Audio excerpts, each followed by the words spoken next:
The night she was broken. The crystal chandeliers of Luna Rosa glowed like captured stars, dripping golden light over marble floors and velvet chairs. This was not a place for girls like Alara. She knew that the moment she tied her apron tighter and stepped onto the polished floor. Alara was a waitress by necessity, not choice. Her mother was sick. Bills didn't wait for dreams. And so every night, she wore borrowed black heels that pinched her feet and served wine that cost more than her monthly salary. Her wolf stirred uneasily inside her. Not weak. Never weak. Just silent. Table 7. The manager whispered sharply. VIP. Lara picked up the tray, steadying her breath. At table 7 sat Celine Moretti, rich, beautiful, cruel. Celine was dressed in silver silk, diamonds clinging to her throat like ice. Laughter spilled from her lips as two friends leaned close, basking in her attention. Celine noticed Alara instantly, and smiled, not kindly. Alara approached. Good evening. May I take your order? Celine's eyes flicked to Alara's worn shoes, then her apron, then her face. Well, Celine said loudly, they're letting anyone work here now. The table erupted in laughter. Alara felt heat crawl up her neck. Her wolf growled faintly, a warning she ignored. I'll have the house red, Celine continued, tapping a manicured nail on the table, and tell the chef not to poison it. She looks like the type. More laughter. Alara nodded silently and turned away, but Celine wasn't done. As Alara returned with the wine, Celine deliberately shifted her elbow. The glass tipped. Red wine spilled like blood down Celine's dress. The restaurant fell silent. Celine stood slowly. You stupid girl, she hissed, loud enough for everyone to hear. Do you know how much this dress costs? I'm sorry, Alara said, voice shaking. It was an accident. I slapped. The sound cracked through the room. Alara stumbled back, cheek burning, tray crashing to the floor. Her wolf howled inside her chest. Celine leaned close, whispering venom. You don't belong here. Girls like you should learn their place. Every instinct screamed to fight back. But Alara didn't. She lowered her head. I'm sorry, she whispered again. That was when the air changed. The temperature dropped. The doors of Luna Rosa opened without a sound. Heavy footsteps followed. Men in black suits entered first, scanning the room with predator eyes. Conversations died instantly. Even Celine went still. Then he walked in. Tall, broad. Danger. Lucian Romano, Mafia boss. Alpha, a name spoken in fear across cities and packs alike. His presence pressed down on the room like gravity. Golden eyes swept the restaurant, sharp and assessing, until they landed on Alara. Time stopped. Something ancient stirred between them. Lucian saw the red mark on her cheek. His jaw tightened. He smelled fear, shame, and beneath it, power. His gaze shifted slowly to Celine. Who touched her? He asked quietly. No one answered. Lucian stepped forward, each movement controlled, lethal. Celine swallowed hard, her confidence cracking. I was just... Lucian raised a hand. Silence fell so deep it rang. You humiliated my mate, he said softly. Alara's breath hitched. Mate. Lucian's eyes burned as he looked at her again. And I never let anyone live after that. The room trembled, and Alara realized her life had just shattered, or finally begun. Part 2, the mark of the Alpha. Alara's heart thundered so loudly she was certain everyone could hear it. Mate. The word echoed in her mind like a forbidden spell. Lucian Romano stood between her and Celine now, a wall of muscle and menace. His tailored black suit couldn't hide the predator beneath. Alpha power rolled off him in waves, thick enough to make weaker wolves bow their heads without realizing why. Celine laughed nervously. Don't be ridiculous. A waitress? Your mate. Her voice cracked despite her effort. You're joking? Lucian turned slowly. That single movement silenced the room more effectively than a gunshot. You should be grateful, he said calmly. I don't joke. Celine's friends shrank back. One of them whispered, Celine, it's Lucian Romano. Celine knew the name. Everyone did, the man who ruled the underworld with iron discipline. The alpha whose pack was rumored to be older than kingdoms. The one who never forgave disrespect. Her face drained of color. I didn't know, Celine said quickly. If she's yours, Lucian's eyes flashed gold. She wasn't mine, he corrected. Until tonight. Alara's knees weakened. Lucian felt it instantly. His hand shot out, gripping her waist, steadying her as if touching her was the most natural thing in the world. The contact sent fire racing through her veins. Her wolf surged awake. Not weak, not broken. Recognizing. Lucian inhaled sharply. You felt that, he murmured to her, too low for anyone else to hear. Alara nodded, terrified. I don't understand. You will, he said. Soon. He straightened and addressed the room. This establishment allowed one of my kind to be struck. The manager rushed forward, sweating. Mr. Romano, please. Lucian raised a finger. The man froze. Luna Rosa is closed for the night. Lucian continued. Now. No one argued. Chairs scraped. Footsteps rushed. Within seconds the grand restaurant emptied until only Lucian, Alara, Celine, and the suited men remained. Celine tried to back away. Lucian's voice dropped. Apologize. Celine swallowed. Lucian took one step forward. Celine fell to her knees. I'm sorry, she sobbed, grabbing Alara's apron. Please forgive me. I didn't know. Alara looked down at her, emotions twisting painfully in her chest. Anger. Pity. Lucian watched her carefully. What do you want done? He asked Alara, his tone utterly serious. The power in that question stunned her. No one had ever asked her that before. Alara took a shaky breath. I don't want her hurt. Lucian's brows lifted slightly. Mercy. Celine gasped in relief. But, Alara continued, voice growing steadier, I want her to remember how it feels to be powerless. Lucien smiled, a dark, dangerous smile. Don't. He snapped his fingers. Two men lifted Celine to her feet. From tonight, Lucien said calmly, every business under my control will blacklist Celine Moretti. No clubs, no fashion houses, no elite gatherings. You wanted her place. He nodded toward Alara. You'll learn it. Celine screamed as she was dragged away. Silence returned. Alara's hands trembled. Lucien turned to her, his expression softening in a way that made her breath catch. You didn't deserve that, he said. She laughed bitterly. It happens more than you think. Lucien's jaw clenched. Not anymore. He removed his coat and draped it over her shoulders, the fabric warm with his scent, smoke, leather, and something wild. You're coming with me, he said. Alara stiffened. I can't. My mother. I know. Lucien interrupted gently. She's at St. Helena Hospital, room 3112. Her treatment is already paid for. Alara stared at him, tears burning her eyes. How do you know all this? Because when fate calls me, Lucien said, brushing his thumb softly under her bruised cheek, I answer. Her wolf purred. Outside, black cars waited like beasts in the night. As Lucien guided her toward them, Alara felt the world she knew slipping away. And for the first time, she wasn't afraid to let it go. The mansion of shadows. The city blurred past the tinted windows as the black car glided through empty streets.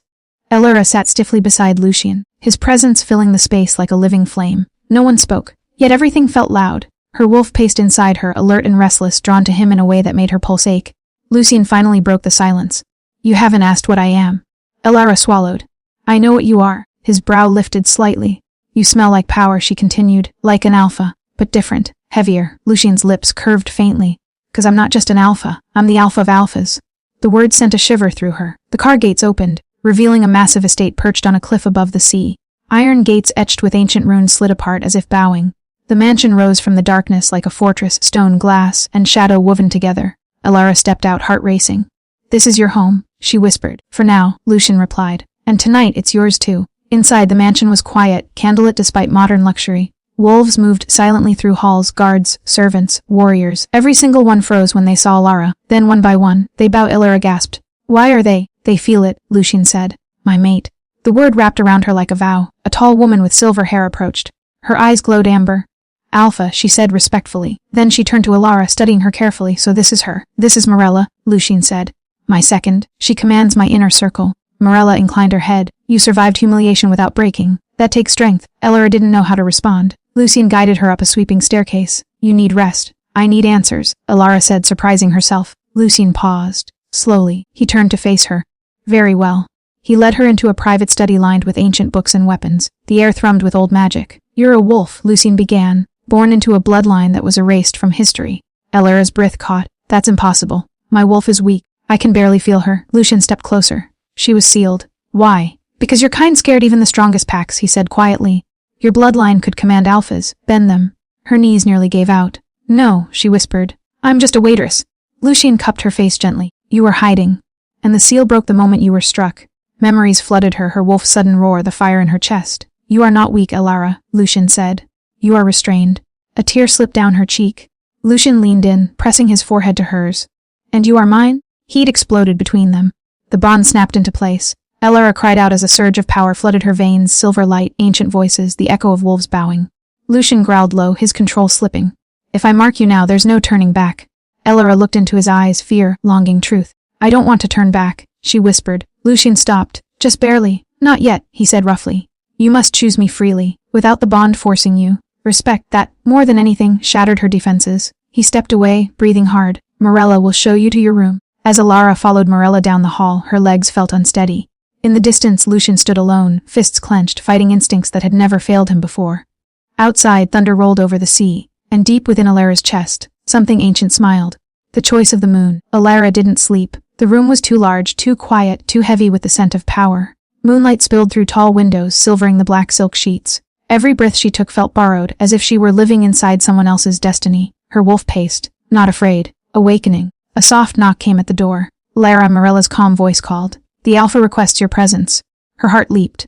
Moments later, Alara followed Morella through torchlit corridors and out onto an open terrace overlooking the sea. The moon hung full and enormous above the waves. Lucien stood at the edge, coat discarded, white shirt open at the collar. The moon painted him in silver and shadow. You feel it, he said without turning. The pull of the full moon. Alara stepped closer. I feel everything. Lucien faced her. His golden eyes were darker now, burning. Tonight, he said, your seal weakens further. If you stay here, you may partially shift. It could be painful. She lifted her chin. I'm not running. A slow smile crossed his face. Good. The wind rose. The moonlight thickened. Elara gasped as heat surged through her body. Her bones ache, muscles tightening. She cried out, dropping to her knees. Lucian was beside her instantly, gripping her shoulders. Breathe, don't fight it. Her wolf pushed forward. Silver light burst beneath her skin. Not a full shift, but her eyes glowed, and ghostly markings traced her arms like ancient runes.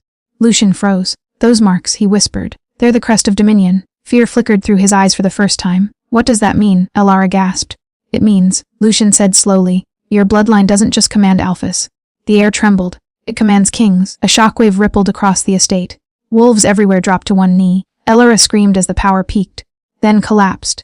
Lucian caught her before she hit the stone floor, gathering her against his chest. Her body burned, her wolf roared, triumphant. You should be afraid of me, Elara whispered weakly. Lucian pressed his forehead to hers. I am, then, softly, and I would kneel for you. The moon faded behind clouds. The pressure eased. Lucian carried her inside, his grip firm, protective. In her room, he laid her gently on the bed. You changed everything tonight, he said. Pax will feel this awakening. Enemies, too. Elara reached for his hand. Then don't leave. Lucian closed his eyes, struggling. If I stay, I won't stop. Then stay, she whispered. And don't. His laugh was rough, broken. He sat at the edge of the bed instead, brushing her hair back with infinite care. Sleep, he murmured. Tomorrow you'll face the world as more than a waitress. As Elara drifted into darkness, she sensed wolves gathering beyond the gates. And far away, someone powerful had felt her rise. When enemies bow, morning arrived with the sound of wolves howling, not in challenge and acknowledgement. Elara woke slowly, sunlight warming her skin. For a moment she forgot where she was until she felt it. Power, calm, steady, obedient. Her wolf lay curled inside her, no longer restless, no longer restrained. She sat up, heart pounding. The marks from the night before were gone, but the memory of them burned beneath her skin. A knock came. Marilla entered, her posture different now, respect edged with something closer to reverence. The council has arrived. Elara's stomach tightened. Council. The high alphas, Mafia lords, pack kings, Marilla said. They felt you. Of course they did. Minutes later, Elara stood beside Lucian in the grand hall. Sunlight streamed through towering windows, illuminating rows of powerful men and women. They were legends, and they were watching her. One by one, their gazes dropped. A massive alpha stepped forward, scars crossing his face. He knelt. By the old laws, he said, voice rough, we acknowledge the blood of dominion. The hall echoed as others followed, kneeling, bowing. Elara's breath caught. Lucian leaned close, his voice low. You don't have to accept this. She looked at the room, at wolves who once would have crushed her without thought. And she remembered Celine's slap, the humiliation, the silence. I accept, Elara said clearly. The words rang like a bell. The scarred alpha bowed his head. Then command us. A tremor ran through the hall. Elara turned to Lucian. Stand with me. He smiled, proud, dangerous, deeply in love, and took her hand. I always will. Just then, the doors burst open. A man strode in, flanked by armed guards. His aura was sharp, cold, calculated. Don Marco Valenti. Lucian stiffened. You're far from your territory. Marco's eyes locked on Elara. So this is the waitress who made kings kneel. The room went tense. Marco smirked. Power like yours never stays innocent. Join me, girl. Together we could rule everything. Elara stepped forward, unafraid. And become like you? Marco's smile faded. Lucian's growl rolled through the hall. Leave.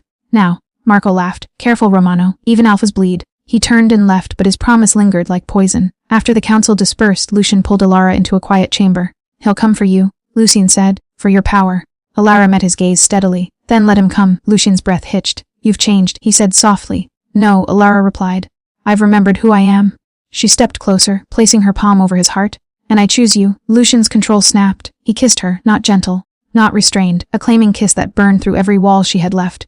When they finally broke apart, Lucian rested his forehead against hers. Tonight, he murmured, I will mark you. Elara smiled. Tonight, she said, I will mark you back. Outside, thunder rolled again. War was coming, and this time, the waitress would not bow. The mark that shook the underworld. Night fell like a held breath. The mansion stood sealed, wards glowing faintly along its walls as wolves took position across the grounds. Every instinct in the pack screamed that something historic was about to happen. Elara stood in Lucian's private chamber, dressed in white silk that clung to her like moonlight. Her heart beat steadily, not with fear but with certainty. Lucian watched her from across the room. No armor, no weapons. Just the alpha. This mark, he said quietly, will bind our souls. Not ownership. Partnership. If you say stop, everything ends. Elara stepped closer. I won't. The candles flared as Lucian's eyes turned fully gold. He traced a finger along her pulse where her heart raced beneath her skin. When I bite you, he said, voice rough, your power will surge. If you lose control. I trust you, Elara said. The words undid him. Lucian lowered his head, teeth grazing her neck. Heat spiraled through her body, power answering power. The bite was sharp, then, bliss. Light exploded outward from them, silver and gold colliding. The mansion shook. Far beyond the estate, wolves howled, packs dropping to their knees as the bond rippled through the world. Lucian groaned her name as the mark sealed. Elara cried out, her own fangs descending instinctively. She bit him back harder. Lucian laughed breathlessly. Goddess. The bond locked. They collapsed together onto the bed, hearts pounding in perfect sync. Elara saw flashes through the bond Lucian's past, blood and loyalty, the loneliness of command. He saw her too. The night she cried alone. The humiliation, the strength she never knew she carried. Tears slipped from his eyes. I swear, Lucian said, pressing his lips to her brow, no one will ever touch you without losing everything. Elara smiled softly. They can try. A sudden shockwave tore through the air. Mirella burst into the room. Alpha Lady Valenti's forces are moving. Lucian sat up instantly. How long? Hours. Maybe less. Elara rose beside him, calm and radiant. Then we meet them as equals. Lucian studied her, his mate, his queen, his doom and salvation. Yes, he said. We do. Outside, the sea raged, the moon vanished behind storm clouds. Across the city, Don Marco Valenti stood before his army, eyes burning with hunger. Bring me the girl, he ordered, alive. Back at the mansion, Elara stepped onto the balcony, power unfurling like wings. For the first time in history, the underworld would face a queen, and she would not be merciful. Part 7 Storm of Wolves. Rain lashed against the mansion as thunder rolled across the cliffs. The full force of nature mirrored the storm inside Elara, power, anger, and an awakening she could no longer deny. Lucian stood beside her on the balcony, his hand gripping hers tightly. They're coming, he said. Valenti won't wait. He thinks your bloodline is weak. He's about to learn differently. Elara inhaled sharply. Her wolf surged, claws and fangs not yet fully revealed, but the energy inside her pulsed like a drumbeat of war. Then let him come, she said. Her voice, calm and commanding, carried across the estate like a clarion call. Below, shadows moved. Marco's men approached the gates, silent and calculated. But as they drew closer, the wolves of the Romano pack emerged from every corner, specters of fur and teeth, eyes glowing in the stormy darkness. Lucian's voice cut through the roaring wind. Release them. Elara stepped forward. Energy rippled from her in concentric waves. The ground trembled. Trees bent backward. Wolves howled in recognition. The attack force halted mid-step, sensing the power they had underestimated. From the front line, Marco's lieutenant faltered. Sir, it's her. Marco Valenti stormed forward, drenched furious. His eyes locked on Elara. You think you're ready for me? His voice was steel, but the edge of fear betrayed him. Elara's wolf rose fully within her. She could feel the pulse of the Romano bloodline in her veins, its legacy of domination and survival, intertwined now with Lucian's. I am ready, she said. Lucian stepped forward, fangs gleaming. We fight together. Then, the world seemed to slow.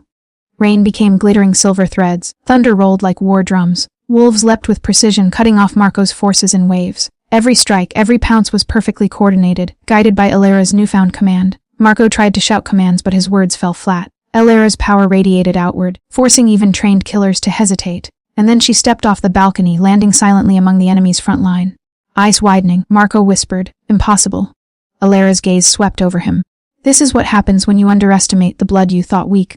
Lucian joined her, a wall of lethal strength at her side. Together they moved as one. Every strike of Lucian's fists and every command of her wolf echoed across the battlefield. Marco's forces faltered, then broke, scattering like leaves in a gale. Marco fell to his knees, breathing hard. This isn't over, he hissed. Elara bent slightly, placing a hand on his shoulder. It is, she said softly. Then, raising her head to the storm above, she roared, not a human sound, not entirely a wolf's, but something transcendent. It was the mark of a queen. The Romano estate lay quiet again, rain falling in cleansing sheets. Wolves gathered around her, eyes gleaming with loyalty. Lucian pulled her close, brushing water, soaked hair from her face. You did this, he murmured. You commanded them. Elara smiled, chest heaving. We did this, together. Lightning split the sky, illuminating the mansion's towers. And in that silver glow, the world seemed to bend around her new reality, queen, mate, alpha, and unstoppable force of nature. Part 8, A Queen's Claim. The morning after the battle was eerily calm. The Romano estate, once tense with anticipation, now pulsed with quiet reverence. Wolves moved with a new awareness, sensing the bond between their alpha and his mate. Elara stood on the highest balcony, overlooking the cliffs where the storm had raged just hours before.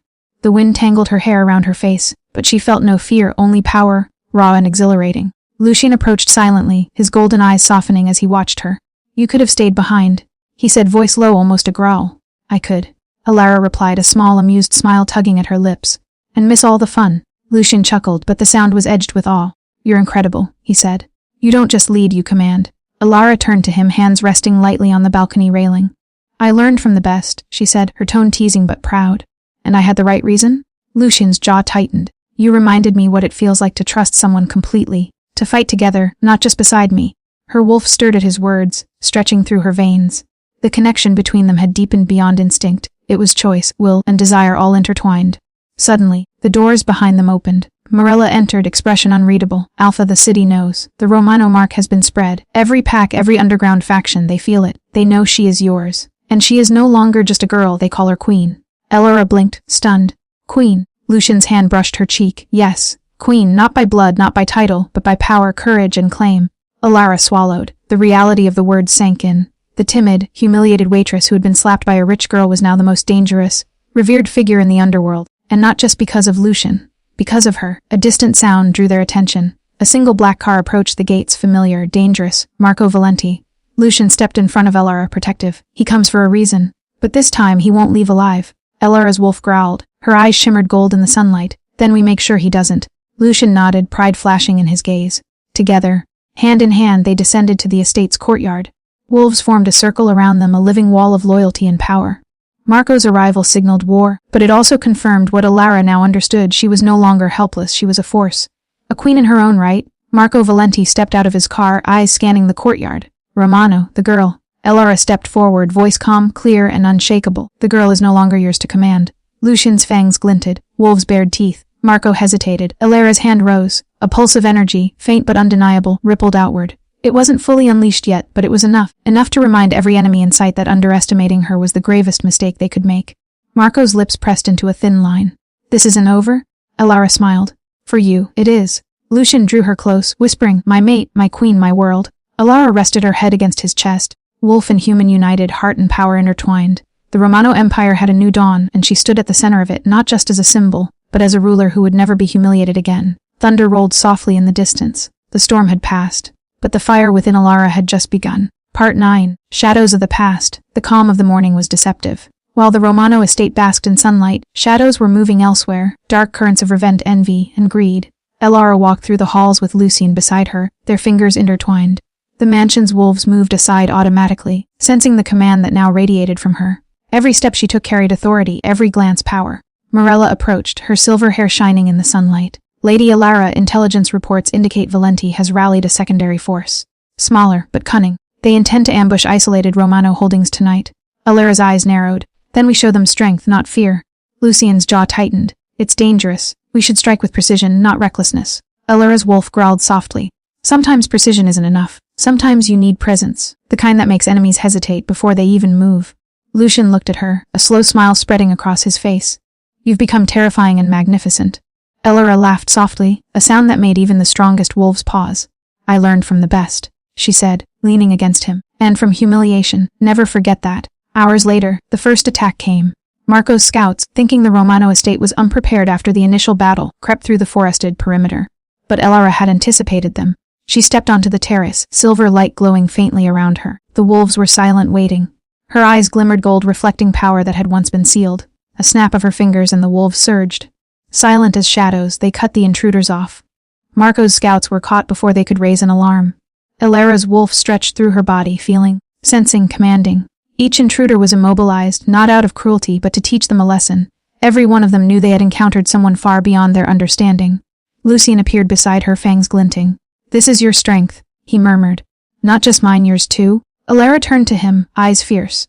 I told you, I'm not just a girl, not a waitress, not a pawn, I'm this. The wind whipped around them as if the storm itself answered her words. Every enemy in sight trembled, their loyalty wavering under the sheer presence of power emanating from her. Later, as the night settled, the Romano estate remained untouched. Marco Valenti's forces had retreated, humiliated and terrified. Lucian took Elara's hand, pressing his forehead to hers. You didn't just survive, he said, voice low. You commanded. Elara's wolf purred in satisfaction. I remembered who I am. Lucian smiled, golden eyes glowing. And I remembered why I never want anyone else by my side. Thunder rolled softly over the distant city. The storm outside had passed, but the storm of power and destiny that was Elara, Queen of Wolves, had only just begun. Part 10. The Queen's First Decree. The next morning, the Romano estate pulsed with renewed energy. Elara moved through the halls like a force of nature, wolves and humans alike instinctively giving her space, acknowledging her authority. Even Lucian, who had ruled empires, now walked beside her not as a superior, but as her equal. Morella approached, bowing slightly. Lady Elara, the city's underground factions have begun sending envoys. They seek either alliance or submission. Elara's eyes gleamed. Then they will know who rules. Not Lucian. Not the Pax, me. Lucian studied her, a mix of awe and desire in his gaze. And what will your first decree be, my queen? She smiled faintly. Justice. For those humiliated, betrayed, or underestimated. I will show them mercy, but only once. Word spread quickly. By the evening, representatives from every pack, clan, and Mafia faction arrived at the estate, their curiosity mingled with fear. Elara stood atop the grand staircase, the same silver light that had once coursed through her now radiating naturally, a subtle aura of dominance and power. You have all heard of me, she began, voice steady, commanding. Some feared me. Some dismissed me, but I am no one's pawn. I am the queen of this empire, and the mate of Lucian Romano. Whispers ran through the hall. Wolves shifted uneasily. Humans exchanged nervous glances. I will protect those loyal, Elara continued, but betrayals will not be tolerated. The days of underestimating women, underestimating wolves, and underestimating bloodlines like mine are over. The council bowed, some trembling. Even hardened alpha leaders understood the power she radiated. Lucian stepped beside her, his hand brushing hers subtly. She speaks the truth, he added, and any who dare challenge her will find that I fight beside her, not for her. Together, we are unstoppable. Morella brought forward the reports of Marco Valenti. Elara's eyes scanned the documents, lips pressing together. He will try again. He always does. But next time? She raised her hand, and a subtle pulse of her power radiated through the room. Next time, he will kneel, and he will remember that humbling a girl never ends well. Lucian's golden eyes softened as he looked at her. You've changed everything, he whispered. Elara met his gaze. No, Lucian? We changed everything? Outside, wolves howled in unison, a song of allegiance and awakening. The empire had a new ruler, the underworld had a new queen, and Elara, once a timid waitress humiliated by a rich girl, now commanded fear, respect, and unwavering loyalty from all who dared to cross her path. As night fell, the mansion stood serene yet impenetrable, a symbol of power and dominance. And in the quiet of the grand hall, Lucian pulled Elara close, pressing his lips to her forehead. You are mine, he murmured. I am yours, she replied with a smile that promised storms, fire, and the reign of a queen who would never bow again. The world had changed. And this was only the beginning.